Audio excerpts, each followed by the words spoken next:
Metro রেলের নকশায় ভুল ও নিম্নমানের সরঞ্জাম ব্যবহারের কারণে সাম্প্রতিক দুর্ঘটনা ঘটছে বলে দাবি করেছেন Dhaka mass transit company limited DMTCL এর ব্যবস্থাপনা পরিচালক ফারুক আহমেদ বলেন, তদন্তের পরই ফার্মগেটের সাম্প্রতিক দুর্ঘটনার কারণ জানা যাবে। উত্তরায় ডিএমটিসিএল কার্যালয়ের সংবাদ সম্মেলনে এসব কথা বলেন তিনি।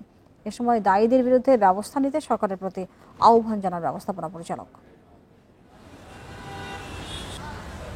সম্প্রতি মেট্রো রেলে বিয়ারিং প্যাড পরে নিহত হন এক ব্যক্তি। এছাড়া যান্ত্রিক ত্রুটির কারণে চলাচলেও সমস্যা দেখা দিয়েছে। এমন পরিস্থিতিতে মেট্রো রেলের সামগ্রিক বিষয় নিয়ে সংবাদ সম্মেলন করে কর্তৃপক্ষ।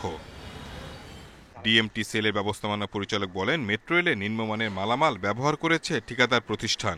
এখনো অনেক বিষয় ঠিকমতো বুঝিয়ে দিচ্ছে না তারা। আগের কর্তৃপক্ষের গাফিলতির কারণে জনগণকে ভুগতে হচ্ছে বলেন ব্যবস্থাপনা পরিচালক। চলতেছে ইনভেস্টিগেশন, কারা দায়ী। তো কন্ট্রাক্ট প্রভিশনে yes, there is a provision that we should bring them into the justice, যারা আগে কাজ বুঝা নিছে এবং প্রপারলি বুঝা নিচ্ছে এবং বুঝা দেয় নাই আমাদেরকে, তাদেরকে জাস্টিসে আনতে হবে।